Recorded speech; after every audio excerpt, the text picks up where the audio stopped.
webinar. So if everyone can please just keep their cameras and microphones off for now. We'll have a section for questions at the end where we'll be able to kind of unmute people then to ask any questions. But please do, if you have any questions in the meantime, just pop them in the chat and our team will kind of try and answer them as we go, and we can address anything else that hasn't been answered then at the end.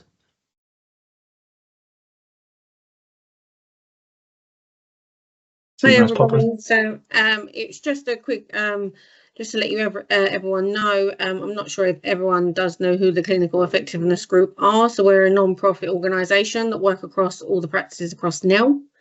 And a little bit of background about us is that we support the practices with support searches, APL tools, documents, templates. So that's just a little bit of background in case you're not quite sure who the Clinical Effectiveness Group is. Can everyone see my screen? Yes. Hi. Yeah, perfect. Good. That's great. Do you want to just take us to the next slide, Billy Joe?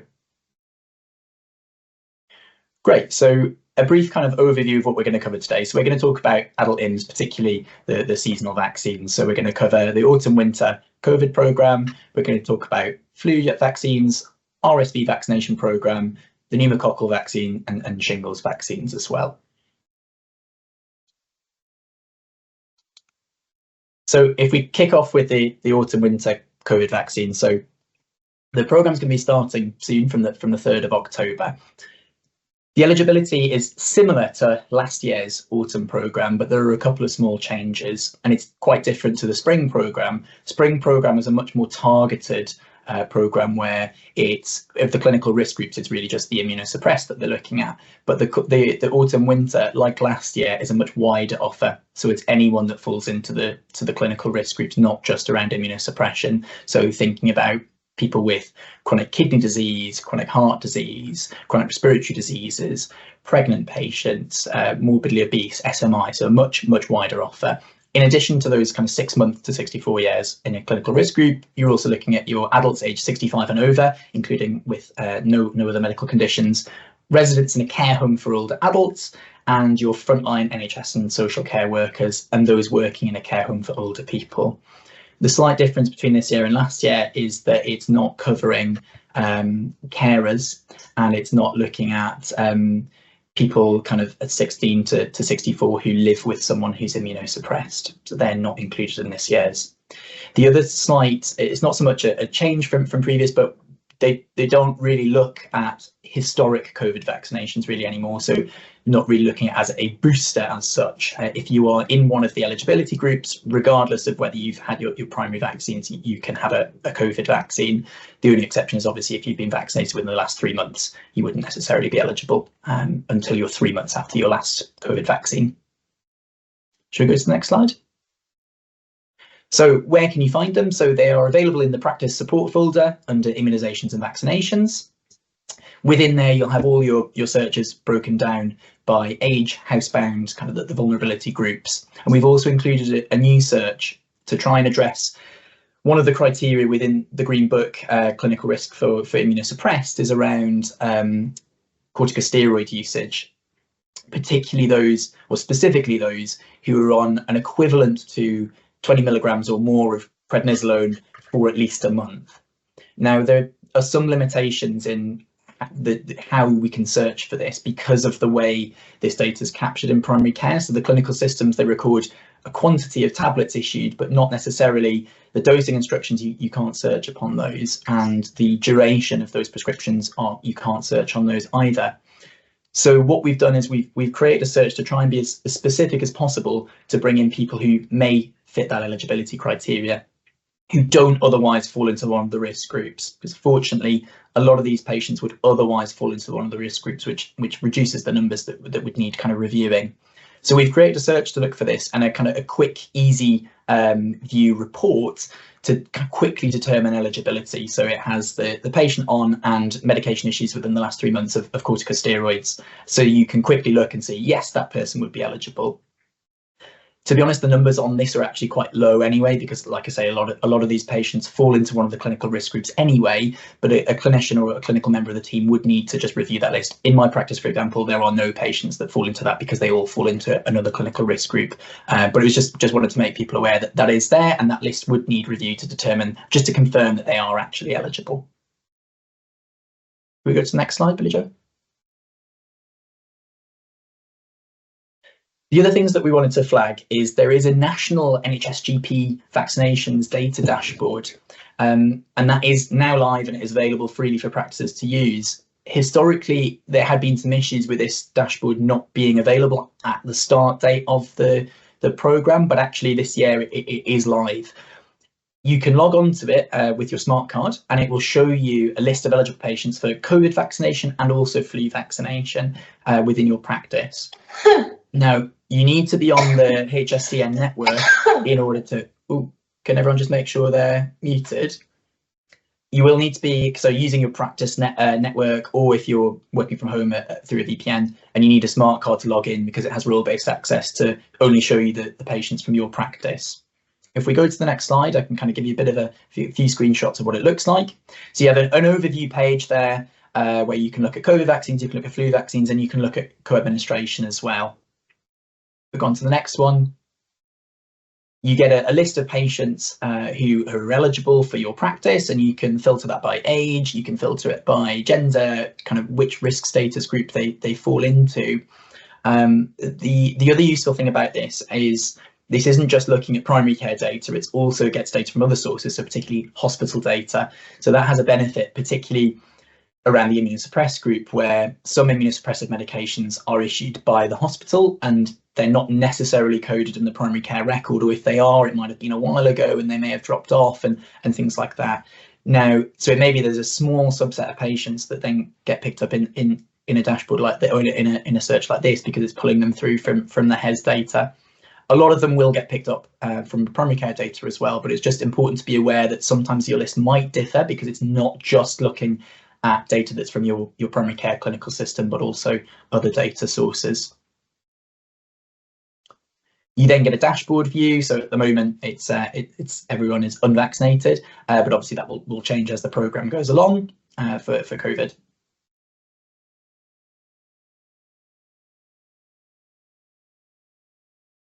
Right, so I'm going to go through the influenza vaccination. So obviously from September, the 1st of September, it did start off with the pregnant women, children aged 2 to 3, primary school children age, secondary school children age 7 to 11, and also all children in clinical risk groups. The flu campaign did start from the 1st of October. And then from the 3rd of October, it's very similar to previous years, so age 65, aged 18 to 65 in the clinical groups. Those in long stay residential care homes, carers in receipt of carers allowance, and they are the main carer.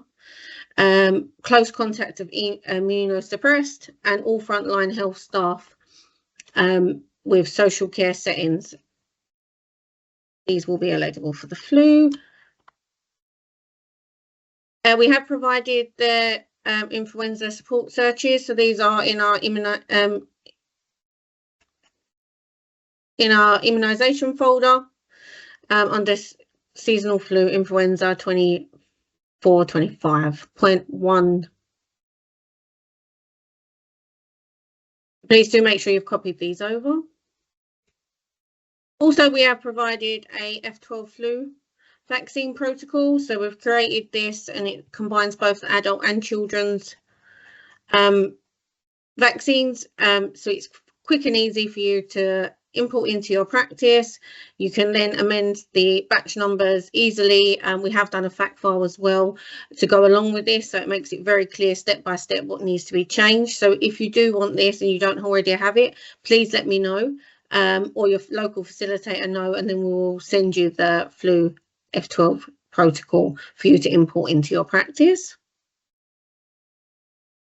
And also, as was previously mentioned, there is a data dashboard that is available. So this is just a quick screenshot here for you as well that you can look at. The RSV vaccination is the next one that we're going to go over. So this is a new national vaccination program. So this is all to do with respiratory. So this was launched on the 1st of September. And it's looking at common respiratory viruses that can cause severe illness to vulnerable people, such as pneumonia, infants, bronchiolitis. So the age group for this are adults turning 75 on or after the 1st of September. And then there is a catch-up program for adults who are 75 to 79. And then pregnant women once they reach 28 weeks gestation.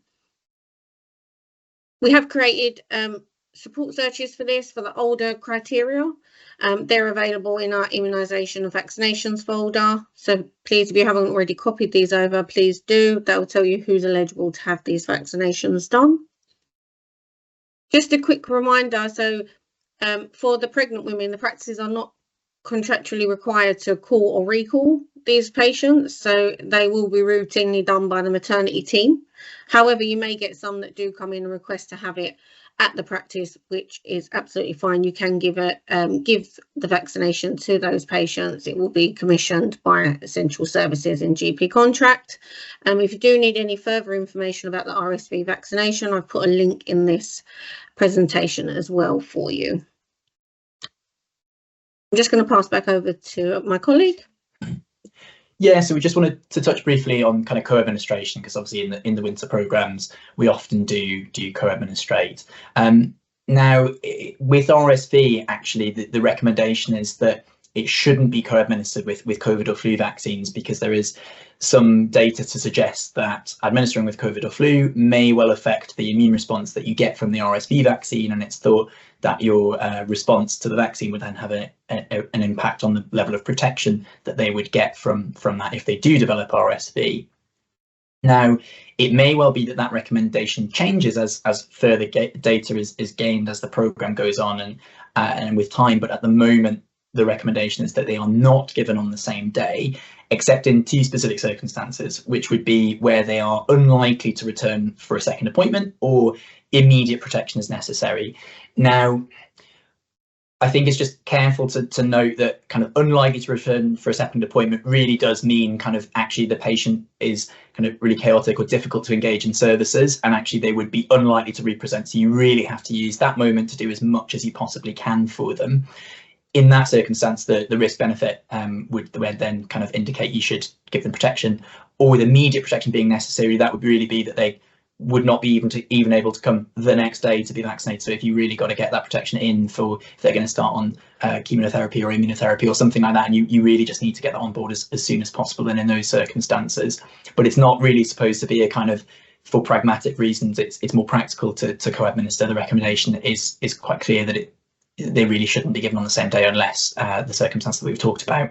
That's slightly different in pregnant patients. Now, normally your RSV vaccine would be given from 28 weeks and your whooping cough would be given at 20 weeks anyway, so there's not likely to be overlap between those two, but certainly with flu there can be. And it's said that if they say they haven't had their whooping cough vaccine by 28 weeks and they come asking for their RSV, then they could be given RSV, flu and whooping cough vaccine all together.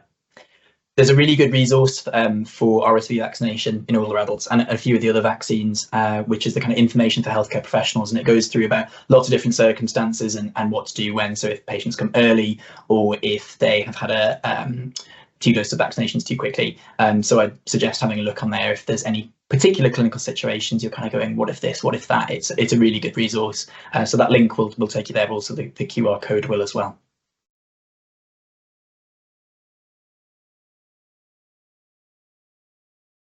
So that brings us then on to pneumococcal vaccinations. So we created some new pneumococcal vaccination support searches. They're currently with our validators in practice, or VIPs list, who get early access to our resources to give them a go before they're released more generally, and they should be being released kind of fully shortly.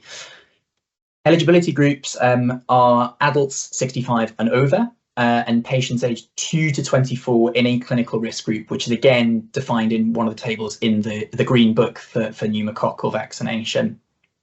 but it has some similar kind of groups to things like flu. So your chronic heart disease, your chronic respiratory disease, diabetes, immunosuppression, and so on. So you'll find that a lot of patients who meet the requirements or are eligible for pneumococcal vaccine will also fall into your flu vaccine groups.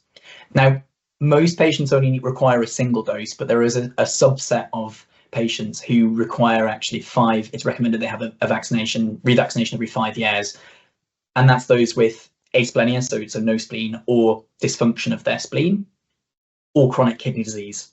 So we've got, if you go to the next slide, Billy Joe. So we've got some searches available, they will be imminently available, again in our vaccinations and immunisations folder in the main practice support folder. And they're broken down into your risk group, and then who looks like they're just eligible for a single dose, and who would require 5-yearly vaccination. Similar to what we've done in other search, we've created a bit of a kind of, like we've done with the steroid search, we've created a kind of quick review table. So if there's any kind of query or uncertainty as to why a patient is in that search, actually you can review that table to see what codes are bringing them in to the eligibility. So if anyone queries kind of why, rather than having to find that patient in the search, right click them and do check patient and let the search run, you can review this list and you can then you can find them very, very quickly. We've also made a separate search for adults who might be meeting that oral steroid requirement as well. So prevalence of 20 milligrams or more per month. Again, like we talked about with the COVID searches, that one does need to be reviewed, but it does tend to be small numbers because a lot of those patients are already included. They're already eligible in the other parts of the searches. Just to give an overview of what that kind of quick review table looks like. So it looks a little bit like this. So you have your patient details on the left, and then different columns with the different types of eligibility criteria, and it will show up to the kind of the latest 10 codes that would meet that. So you can quickly review and go, yeah, and hence see who needs kind of further investigation if they don't seem to be obviously coming up for a reason that you think would meet the eligibility criteria as per the Green Book. So coming on to shingles vaccination. So new shingles vaccination support searches are going to be available soon for practices to use. Now, the shingles vaccine programme changed last year in the 1st of September, in which some of the ages criteria changed, but also there was a shift towards using a different vaccination from Zostavax to everyone shifting towards Shingrix, which is a 2-dose schedule. So now everybody is getting the same thing because all of the Zostavax stores have been depleted. So anyone who turned 65 on or after that programme change in the 1st of September of last year, and those who are currently aged 70 to 79 are eligible for shingles vaccination if they've not been vaccinated already. And those aged 50 years or older who fall into one of the clinical risk groups as defined by the Green Book. Do you want to just go to the next slide for me, Billy Joe? So as I mentioned, Shingrix is now the only available shingles vaccine, and it's a 2-dose course, and how far apart they are is determined by which group they're in. So if they're in the age-based cohort, a 6-month interval is recommended. But if they're in one of the clinical risk groups for immunosuppression, then actually it's recommended it's an 8-week minimum interval. So our searchers will highlight who's in which group and who is at the appropriate interval to be revaccinated. So due to the very specific natures around kind of immunosuppression definition in the Green Book, we can only really infer who might be eligible for shingles vaccination. We're not able to, like with the COVID and pneumococcal searches, there aren't particularly tight business rules to say these people are very specifically eligible. So we can only really infer who may be eligible for vaccination. So the searches are similar in the way they were to our searches last year, where actually it does need review from a clinical member of the team just to confirm that they actually are eligible. Now, again, we've made a quick review report to make that much, much easier so you can look through, and we've really tightened up some of the search criteria to try and make it more specific. So you'll find that there are fewer people coming up in the searches that are going to be released than in the ones last year, to kind of make that a little bit easier to kind of reduce the burden of kind of the number of patients a clinical member of the team needs to look through to determine eligibility. And it also quickly just shows why they're eligible as well. So it does make that review a lot simpler. This is just a quick overview of all our local support teams. So for each area, so this will be your facilitators that you can contact if you have any queries.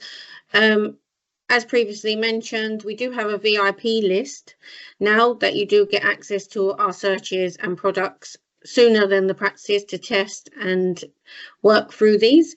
If you do wish to be added onto that list, please drop your local facilitator an email and we'll get you added on, so you'll be added on to any emails that come out to our VIP list. So it does give you that little bit of an early access to our tools.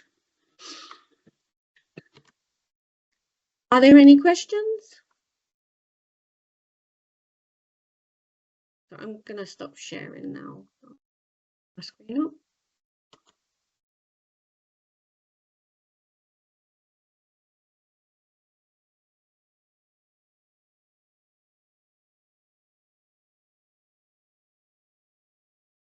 See. Any questions in the chat? Oh, we've got someone with their hand up. Anis Shah.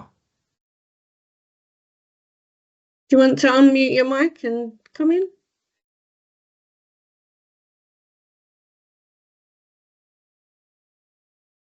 If you want to come in, do just unmute your mic. If you're not able to unmute your mic for some reason, just pop it in the chat, or let us know, and we can look into trying to see if we can unmute you.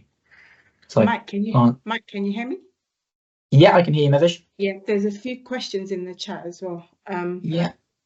So there's one again about our nurses are refusing to vaccinate pregnant women for RSV due to the 28 weeks risk of delivery. They said that patients will need to be scanned before and after vaccination, so said best to do at maternity setting. And they're also saying MMR cannot be given with the nasal flu spray due to both being live. Okay, so having a look at the RSV query first of all. So, I mean, normally patients would have had their 20-week scan. I mean, the idea is that most of these patients should be being vaccinated in a maternity setting, really. So they will be offered it at their 28-week midwife appointment.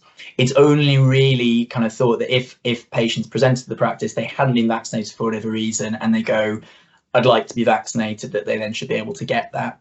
They shouldn't really need scanning before and after the vaccination. It's a safe and effective vaccination. So I wouldn't have necessarily thought they would need specifically scanning, or that there would be a clinical reason from that side of things that they would not be able to receive a vaccination in general practice. With regards to the MMR and the nasal flu spray, so we're covering kind of adult vaccinations today rather than the children's vaccines. So we would need to specifically look up on that just to see specifically around the details of co-administration there. But I can get back to you on that one. And there was one before that. Sorry. Yeah, will we get the criteria guideline for the flu and COVID-19 age? So, I mean, the best place I think to look really is the Green Book for both of those, because it very clearly goes through the different eligibility criteria for your different age groups, for your adults and your children. There is also the national kind of flu and COVID winter programme letter as well, which talks about your eligible cohorts as well. Now, the searches are broken down by the different age groups as well, because the eligibility criteria for children are slightly different than they are for adults in COVID. So obviously the searches do go through how they have your different clinical conditions. But if you want to see specifically which conditions are eligible for the age groups, the Green Book is really your best place to look, because that is kind of constantly updated nationally. So there's a few more questions coming through now. Someone said just clarifying RSV should be or should not be. I haven't specified. RSV should or should not be co-administered with flu or COVID. So in your older adult groups, no, it shouldn't really be co-administered with flu or COVID, because it's thought that it may affect the effectiveness of the RSV vaccine, except if they are unlikely to represent for a second appointment, or if immediate protection is necessary. But they are going to be quite specific circumstances And generally speaking, a lot of people would only want a couple of vaccinations anyway. So if they are also eligible for pneumococcal, for example, or for flu and RSV, actually, you might want to just do your flu and your RSV. You might want to do your flu and COVID, and then come back for RSV and pneumococcal, for example, or something like that. In the pregnant groups, it can be and should be co-administered together if they haven't had so flu and RSV should be given then kind of as soon as possible after 28 weeks if they haven't had it by that point.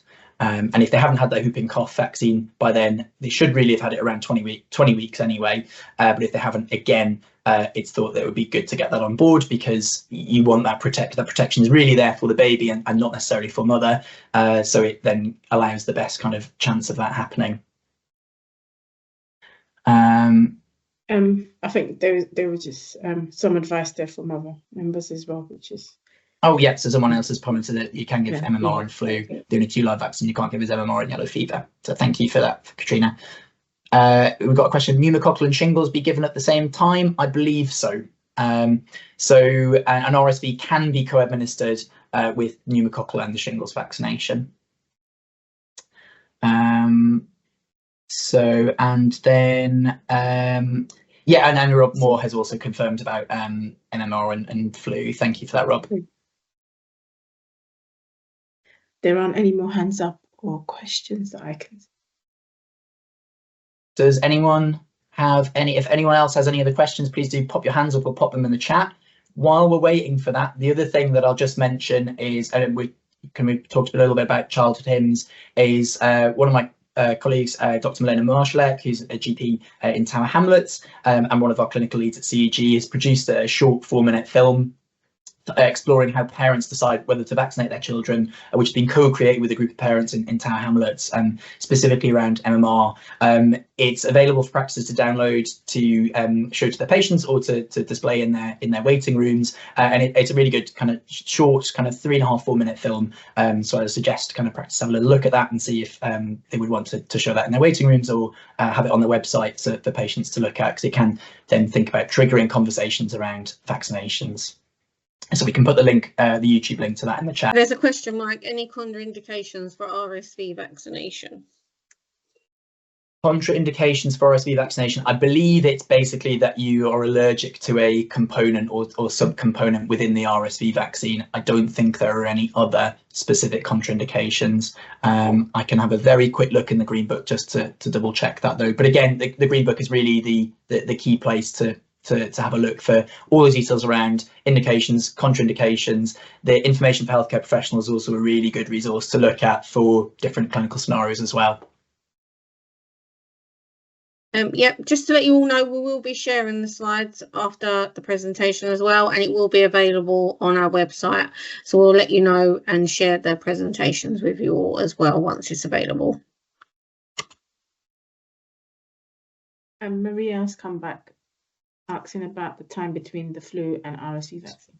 She's just letting us know that she was the one that was asking that question, but Mike already answered that one, so that's fine.